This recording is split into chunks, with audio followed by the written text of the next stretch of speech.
Thought we'd do a quick update on the EVO. I haven't been here to video any of it, but James has gotten a few clips, so I'll chuck those in. But he has gone absolutely crazy on this thing. Would you call it overboard or?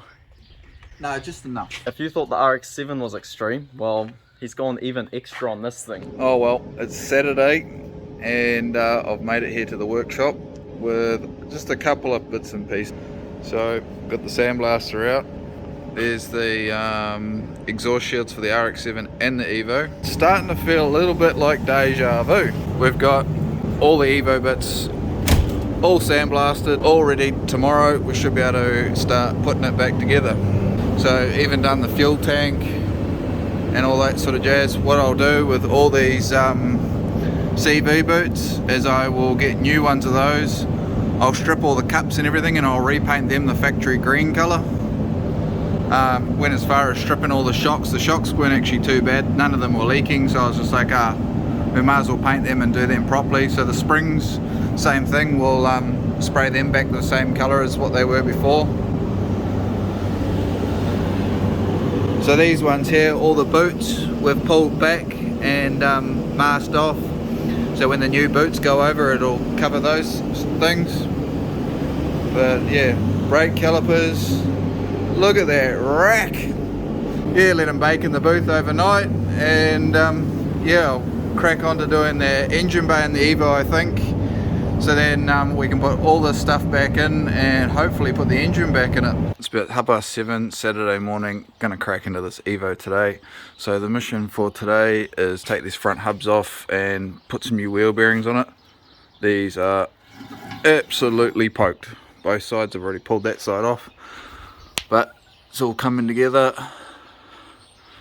All the rear suspension, everything's all in. So at the moment, just going through, putting the new CV boots on the axles, painting the cups. But yeah, starting to get there. So once I got the axles and everything in, I can put the brakes back on. New wheel bearing kits, inner and outer seal. New bearing, first axle done and dusted. Painted CV cups, brand new boots, ready to put it in. So that's the left hand rear, so onto the right hand rear I suppose. There we have it, engine bays all painted. Colour looks pretty mean.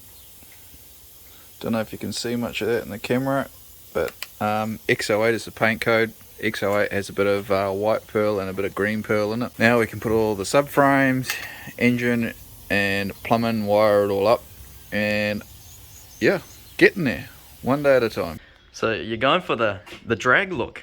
Oh, I just wanted to stick to the road and not fall off. It will be cool like this. Big meaty tyres is the way now. Stretch is a thing of the past. That lowered look with the stretch tyres, it's not really the look I was going for. Yeah, it's going to be, I guess, a tough OEM look. Yeah, that's the plan. This OEM is possible. Like, these are the closest wheels that I could find to the factory EVO 1 wheels, because the EVO 1s never came with the Oz 15-inch wheels that the EVO 2s and EVO 3s came in. This is the closest that I could find to the factory wheels. Yeah, very period correct. Very period correct. Engine's home now, so while that's here, I'll whip the hot side off, strip all the gaskets, clean up everything, pull the inlet manifold off, probably either get that powder coated or paint that. New timing belt and the works, so it's nice and reliable when it goes back in, because I don't really want to pull it out again. I'm pretty sure I've convinced James to chuck it on E85 as well, so we're shooting for the moon. The moon tune. And yeah, just keep on winding it up and see what it handles, I guess. Yeah, well, we have a target power, and hopefully we get there. I think it's very capable. Oh yeah, 100%. I wouldn't be surprised if this thing is around the 11s, to be honest. 12 should be very easy. Oh, with the power that it's planning to make. Yeah, and the grip and...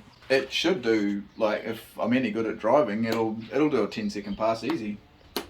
It'll do a 10.9 with the power that we're chasing. I've seen well, you've heard it here. I've seen a 300 kilowatt EVO run a 10.9. Yeah. It was completely stripped, no seats, no interior. it was pretty light. This is going to be more than 300 kilowatts, so we'll leave it at that. Another thing we found out, a lot of people have said that this is actually an ex-docile engine from back in the day. Don't know when it was in the car, whatever. That EVO had, I'm pretty sure it was the world record. Yeah. All drive record for what EVO record. That was going back a fair while now, so don't know what it's like, but pretty cool to know nonetheless. I think it was somewhere around like 1300 horsepower. Like, yeah, that's a lot out of a little 2-litre turbo engine. But I'd say this is probably one of the first that they built for it. Be nice to like pull the block down and re-ring it and re-bearing it while we're there, just to give it a bit of a freshen up. But I don't know if it's necessary. Like, the compression's all even, so don't touch what's not broken. exactly. And if it breaks, then touch it. If she shoots a rod up, then oh well. Yeah, well, I have some spare bits and pieces now. So we've got another block, another box, another wiring loom. Might have to make a 600-700 horsepower engine. Wow. See how quickly you get bored of this power, I guess. But yeah, very cool. Bit of a different setup, to be honest, like compared to what you see these days. Yeah, well, I sort of want to got somewhat factory. You know, like even the exhaust, like back in the day when I was a teenager, you know, you put your 3-inch exhaust through, and Evo's always had the exhaust up on an angle coming out the back. Yeah. Sort of just want to, you know, straight out the back, cut off on a nice angle. Just a nice clean car. Yeah. Trick is to, when you're going up the southern motorway, just fly past those V8 Commodores. Yeah, exciting times, and it's getting pumped out too. James has been out here late every night after work. Yeah, Mrs. is starting to miss me at night time because I'm too involved in this now. That's right. You've caught the bug of bringing the RX-7 in now. Yeah. Oh, I've wanted one for a while, and I wasn't intending to go this extreme on one, but we said that about the RX-7 too.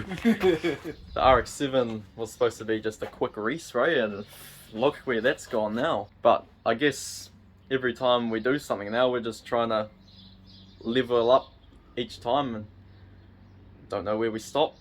Yeah, well, we just have to one up ourselves. Well, what's next? Like, you know, how far do we go with the next one? Oh, guess we bring it down, and we'll check out the engine bay. Very fresh. Yeah, it's a shame there's a bit of pollen on it. So that's just a factory black, is it? Yeah, just the factory black. Yeah, once the engine and everything goes back in it, things are going to go so much quicker. Like, I have a full exhaust up there out of my old one, which is just a direct bolt-in. So that's going to be nice and easy. It's basically just like Lego when it all goes back together. I'm pretty happy with how it's coming up. Yeah, well, this engine bay was a mess before. Yeah, no, it was not a happy engine bay. On a side note, I appreciate all the comments and stuff on YouTube. Yeah, it's pretty cool going through the comments and reading all the stoke and sharing it. It's awesome. Yeah. Thanks very much. Gives you a bit more motivation. Oh, 100%. Like, every time I see little comments like that, I'm like, oh, let's get out to the shed and do a bit more. No, it's definitely cool. Yeah, Nolothane bushes and the anti-sway bar. Oh, right. The other thing too is the Evo 1's had a bigger sway bar than the Evo 2s and 3s, so she's going to handle like a dream on those semi-slicks. I reckon I'm going to have you glued to the window as we go around the corners. So yeah, engine in, start prepping for paint, and yeah, it'll be painted in a matter of, wow. Yeah, well, the next step is to rip all the interior. So once the engine goes in, I'll rip all the interior out of it, because we're going to put a brand new roof on it. So I'll rip the interior out so nothing gets burnt in there when we're gluing and cutting the old roof off. And while the interior is out, then I can clean it bit by bit when I put it back in, so it'll look pretty fresh when it goes back in. And I might get the rear seats re-trimmed the same as the front. But yeah, the next mission is to put the engine in and then rip the rest of the interior out. Have to get the RX-7 finished first, which shouldn't be, well, that should be pretty close anyway, and then he'll be full steam ahead into this, so this won't take long at all. Yeah, well, the RX-7's basically just nuts and bolts now. It's just putting an engine back in it. The hard part's done. All the time-consuming stuff's done. So it's just, yeah, nuts and bolts and putting it all back together. Alright, let's try a wheel on. I want to see it. Good DeWalt tools. So what are those? 17s? Yeah.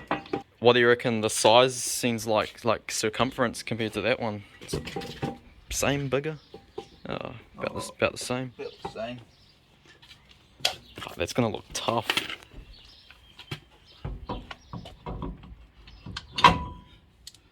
Oh boy.